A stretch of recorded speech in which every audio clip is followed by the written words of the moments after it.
Mesdames et messieurs, bonsoir. Vous êtes dans votre émission Belle Ligne, là où l'impensable devient vraisemblable parce qu'aujourd'hui, nous allons faire parler le silence. Une entreprise à laquelle s'est lancé l'écrivain que nous recevons aujourd'hui. Il a cette capacité de mêler à travers les mots Satan et Dieu, corps et âme, démons et anges, enfer et paradis. On dirait que cet auteur trouve son équilibre à travers la contradiction. Il s'agit de l'auteur de Les monologues du silence. Il s'appelle Pape Moussassi. Bonsoir. Bonsoir à Lune, bonsoir à tous les téléspectateurs de la ITV. Le silence est un ami qui ne trahit jamais. Ce ne sont pas mes mots, mais ceux du philosophe chinois qui s'appelle Confucius. Alors, faire parler le silence, n'est-ce pas là le meilleur moyen de le trahir? C'est vrai que c'est une entreprise assez difficile de se lancer dans une écriture où on peut dire que l'auteur fait recours à la prosopopée, parce qu'en tant que tel, faire parler le silence, ce n'est pas une entreprise aisée. Oui. Mais également, c'est également cela la magie de la poésie. Et avec ce livre-là, nous avons certes voulu montrer, bien entendu, ce qui se tait et le langage que cela évoque, bien sûr, aux poètes, mais également aux lecteurs. Mais également, nous avons voulu montrer une sorte d'antagonisme existant dans le corps humain. Oui. Et c'est ça qui constitue en quelque sorte la trame et l'ossature du livre. Et comment aviez-vous fait cette magie-là? Ça vient d'où? Comment faire parler le silence? Comment entendre les monologues du silence? Il ne s'agit pas d'un comment, je ne pense pas que cela soit vraiment un comment. Mais l'inspiration en tant que telle nous vient d'une manière, comment dire, très passive, Oui. en ce qui me concerne en tout cas. Et pour ce qui est des monologues du silence maintenant, c'est le titre d'un poème qui se trouve dans le livre. Et Exactement. dans ce poème-là, ce que j'essaie de faire, c'est de faire parler les cimetières. Et les cimetières, en tant que tels, c'est un lieu du silence. Et donc, étant donné qu'il y a par métaphore toutes sortes de thèmes qui traversent le livre et qui entrent dans le cadre de cette dimension-là, qui est le calme, le silence et tout cela, j'ai fini par donner le titre de ce poème-là à tout le livre. Mais, encore une fois, cela n'a pas été une chose aisée d'écouter cette nature, d'écouter le silence, et également de dialoguer avec lui. Et vous l'aviez dit, c'est le titre d'un de vos poèmes, Les monologues du silence, et vous dites dans ce poème, « Je suis la sombre cité des corps inertes, l'homme m'a construite et m'a abandonné, oubliant que je suis sa vraie demeure, certes. » Il poursuit le jeu auquel il s'est adonné. Pourquoi cette banalisation de la mort? Ce que j'ai voulu montrer dans ce poème-là, c'est la façon dont les cimetières sont délaissés par les hommes. Oui. Et on peut entrevoir cela à travers cette première strophe que tu viens de lire. Mais également, c'est une façon de montrer la sacralité-là de ce lieu et la façon dont aujourd'hui ces murs délabrés et ces routes sinueuses et également les hommes, le délaissement des hommes par rapport donc à ce lieu-là.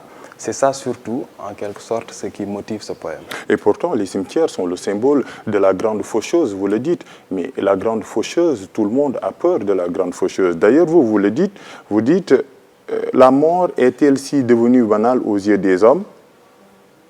Et vous n'oblitérez pas cette peur que les humains ont à l'endroit de la mort. Donc pourquoi cette banalisation si on sait que la mort, elle est là? Il faut dire que le thème de la mort traverse tout le livre en tant que tel. Oui. Et le livre même se termine sur une connotation assez tragique. Mais la conception que j'ai de la mort n'est pas tout à fait banale. C'est en quelque sorte une représentation assez poétique de la mort. Parce que j'essaie de montrer que, en fait, la vie ne s'arrête pas après la mort. Et que la mort même est le début de toute existence. Donc, je place cela devant moi et j'essaie d'en faire un objet poétique. C'est vrai que c'est très rare maintenant de nos jours, surtout dans l'univers de la poésie sénégalaise, de voir ce thème-là être chatouillé et comment dire, est traité de la sorte. mais j'ai voulu en faire d'abord un objet poétique parce que je pense que tout ce qui est dans cet univers, tout ce qui est dans le monde mérite également un traitement poétique. Mais est-ce que si on banalise la mort, on peut donner sens à la vie? Il ne s'agit pas de banaliser la mort, comme je viens de Et le d'ailleurs, dire. si vous dites que les cimetières sont délabrés, les murs, les gens y passent sans pourtant donner une importance à ce lieu-là, qui est, on peut dire, la chambre des êtres qui ne sont plus là. Non, ça c'est la représentation que la société fait des cimetières. Et que vous dénoncez. Oui, voilà, c'est un poème de la dénonciation. Mais ce sont les cimetières qui parlent. Donc, ce sont les cimetières eux-mêmes qui font leur plaidoirie. On peut dire ça de cette façon. Mais ce que j'ai voulu montrer encore une fois, et je vais terminer par là, c'est que il y a un rapport entre l'humain et la mort, un rapport qui est construit sur la peur.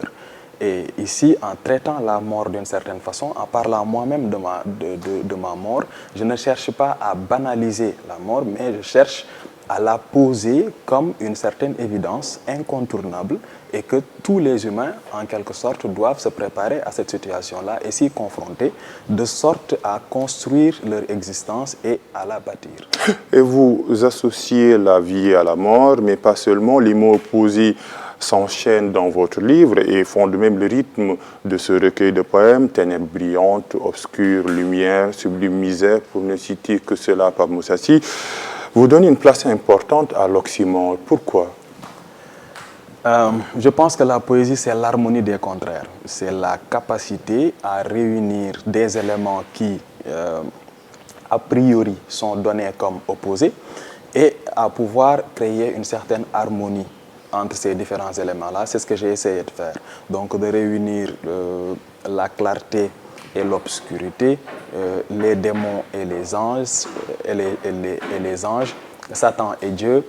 En quelque sorte, c'est pour moi une certaine façon de montrer l'essence même de l'univers parce que le monde en tant que tel est construit sur cette harmonie des contraires. Et la vie, elle est dualité, elle est duel. Elle est double, comme vous venez de le dire. Mais également, c'est une façon de revenir à cette double postulation-là dont Charles Baudelaire parle et qui consiste à dire qu'en tout homme, à toute heure, il y a deux postulations simultanées, l'une tend vers Dieu, l'autre vers Satan.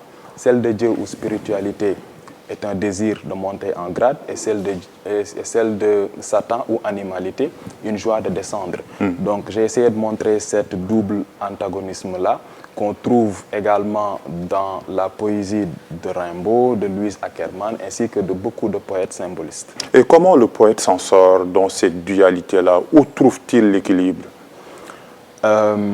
L'équilibre, ici dans le livre, ou bien l'échappatoire, ou bien l'issue, oui, je peux l'appeler de cette façon, exactement, se trouve ici dans le livre, dans la foi en Dieu. Parce que l'homme est tiraillé en quelque sorte entre le mal et le bien. Et tous les hommes, en quelque sorte, subissent cet atermoiement, cette hésitation entre ces deux éléments.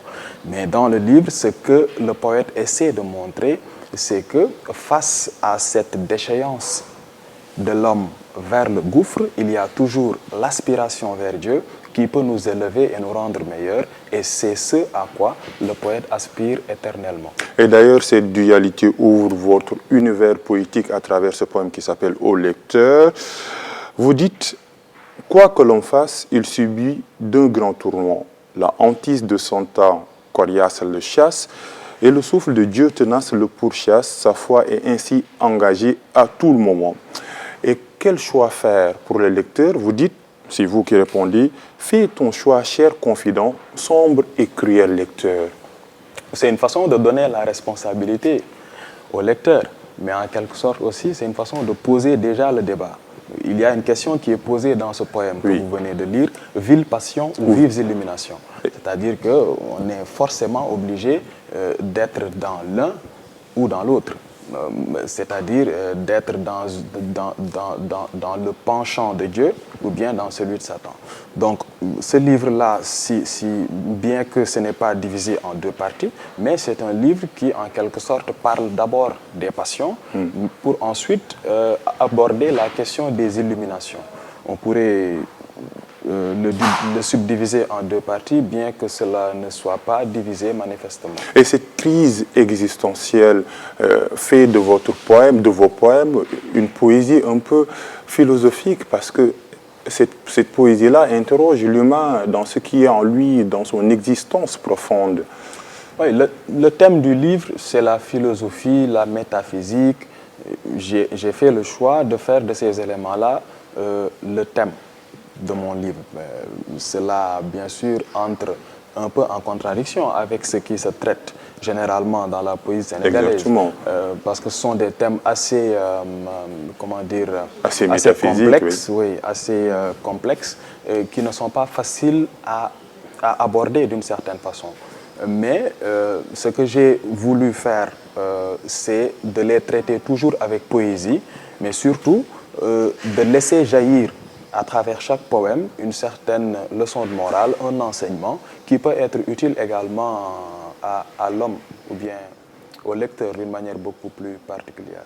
Vous demandez au lecteur de faire un choix. Vous partez à la recherche d'une oasis, un poème pivot dans votre livre de par son style, son rythme et surtout sa mélodie. Chers téléspectateurs, je vous propose de savourer en silence ces beaux vers de Pape Moussa Sy. Écoutez.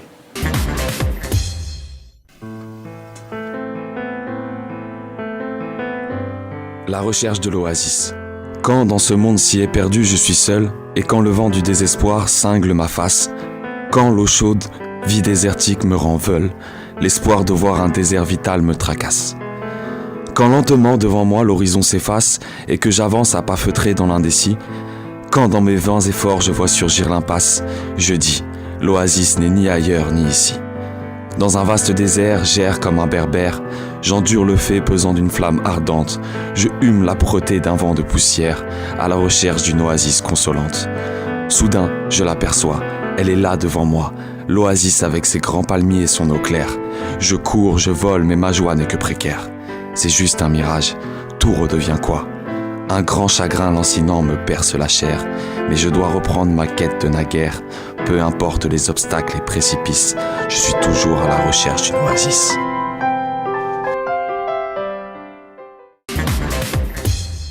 Et cette recherche, Pape Moussa, d'une oasis, est-elle une quête qu'on ne peut pas avoir? Est-ce un idéal? C'est une quête, mais aussi par métaphore, la recherche de l'oasis, c'est la traversée du désert. Et cette traversée du désert, c'est une image de l'existence, de la vie en tant que telle. Parce que tous les hommes recherchent un idéal. Et la vie est assimilable dans ce poème-là à une traversée du désert. Mais dans cette traversée du désert, il peut arriver qu'on ait des illusions de bonheur. Et ces illusions de bonheur-là sont assimilées ici à des mirages.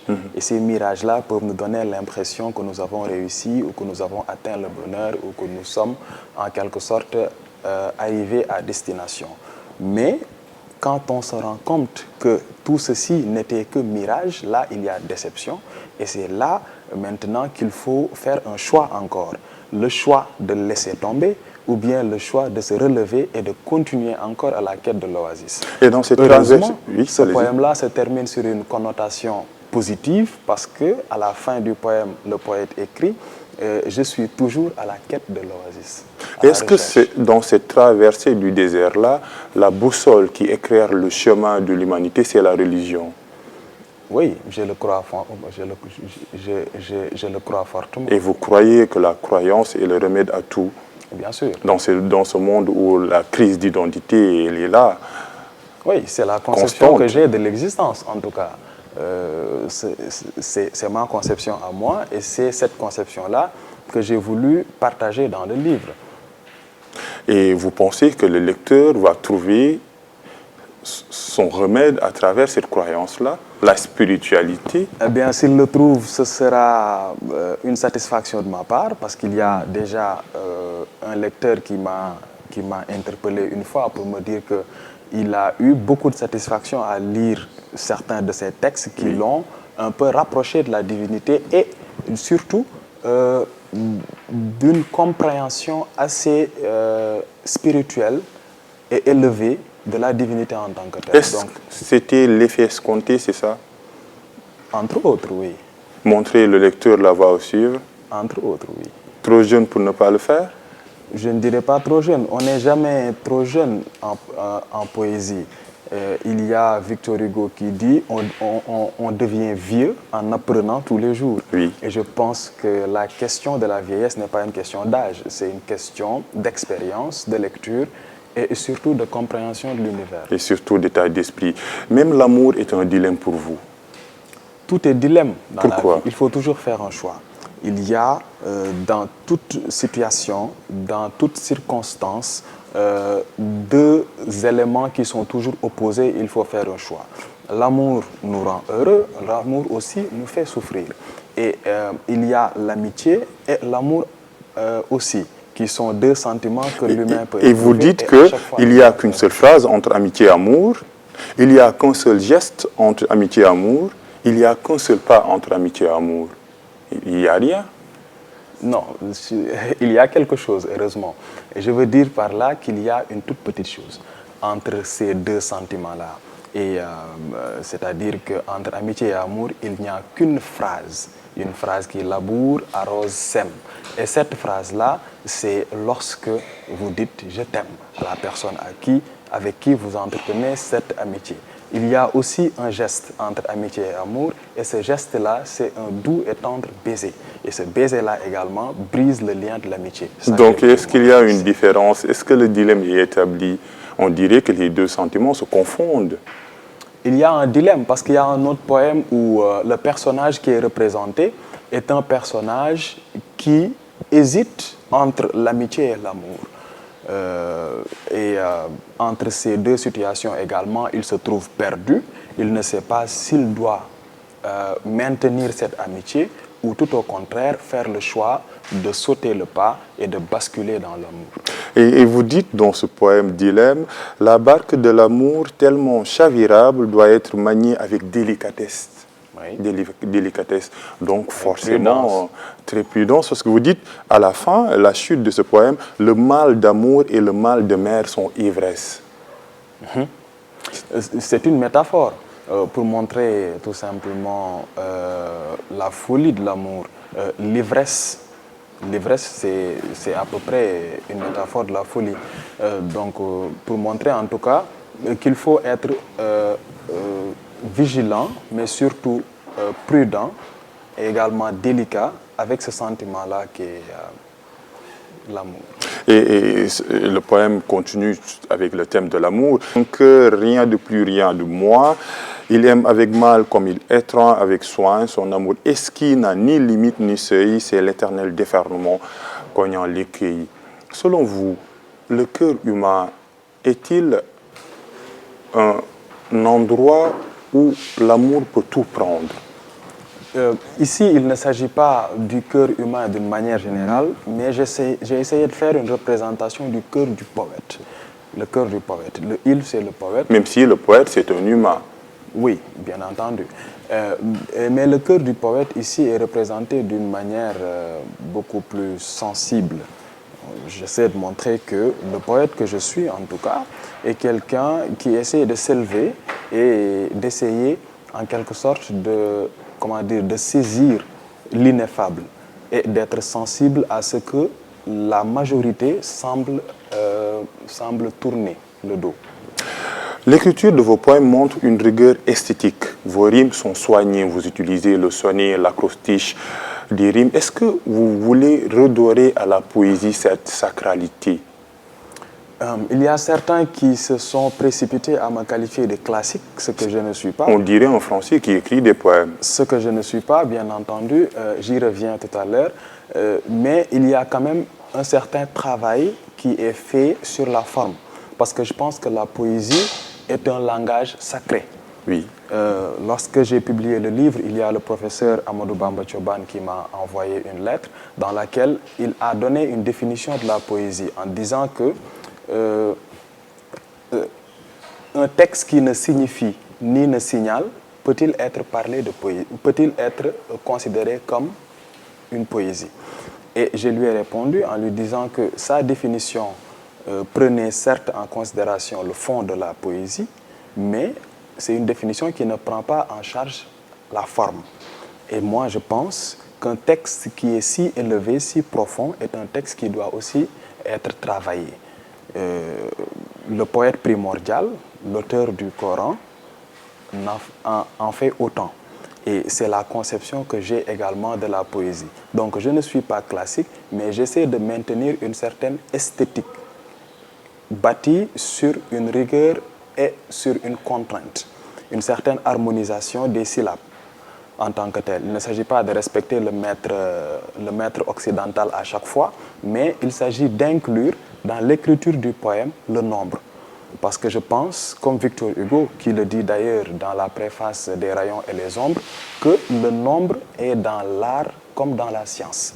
L'algèbre touche à l'astronomie et l'astronomie est poésie. L'algèbre touche à la musique et la musique également est poésie.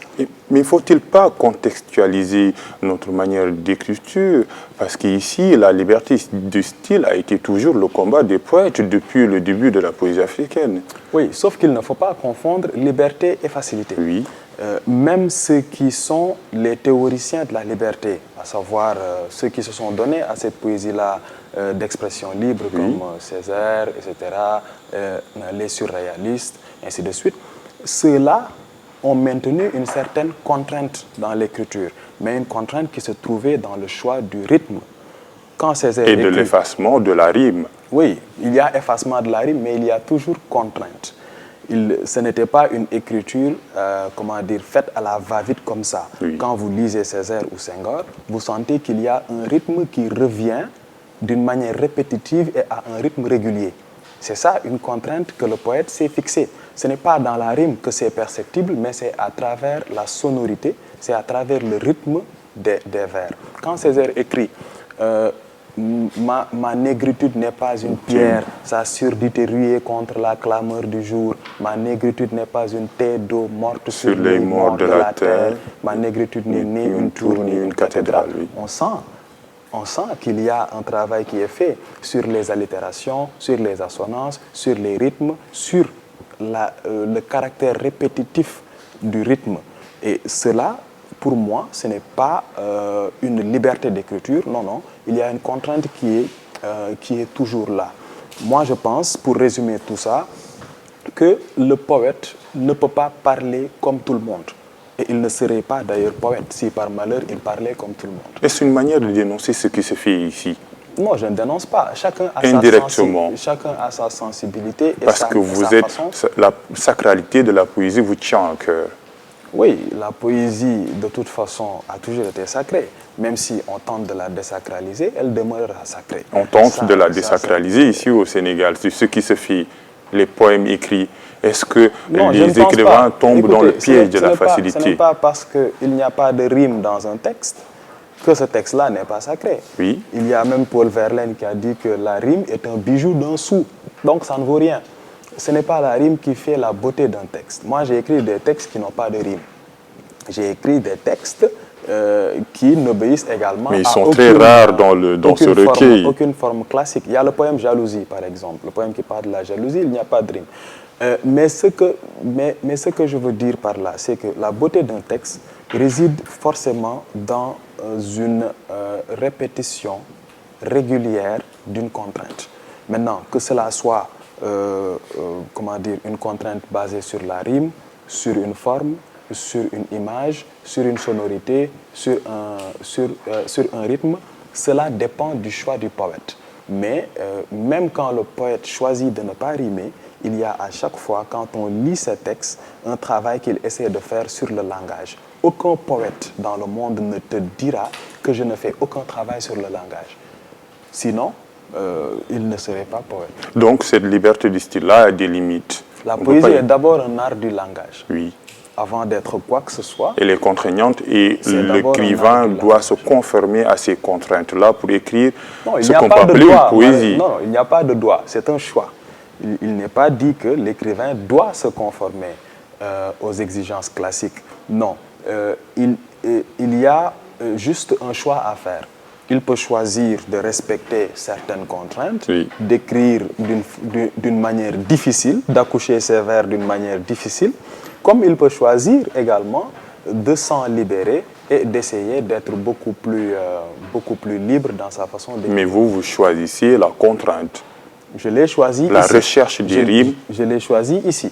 Comme je pourrais faire autre chose. Est-ce que dans vos prochains projets d'écriture, on pourrait voir un Pape Moussassi libérer son style? Bien sûr. Donc vous êtes à cheval entre la tradition et la modernité?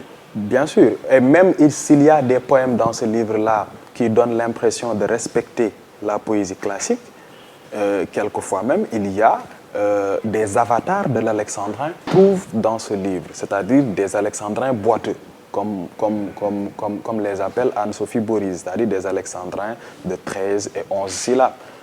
Donc là, également, c'est un choix du poète. Mais moi, ce que je dis toujours, c'est que même si j'écris des poèmes qui sont bâtis sur le style du verset, ce seront toujours des poèmes où il y aura à chaque fois une certaine rigueur dans le choix des mots, dans le choix des sonorités, dans le choix du rythme. Et vous voulez peut-être rendre immortelle votre écriture. Vous dites dans le poème immortel, par la grandeur du mot, elle m'éternisera, mon nom pour toujours, elle pérennisera. Je veux qu'il y ait pour PMC jamais de fin. C'est le choix de tout poète. Celui qui écrit, sa première intention, en dehors du fait qu'il a un message à délivrer, son intention est aussi de s'immortaliser parce que l'écriture a ce pouvoir-là de nous rendre immortels.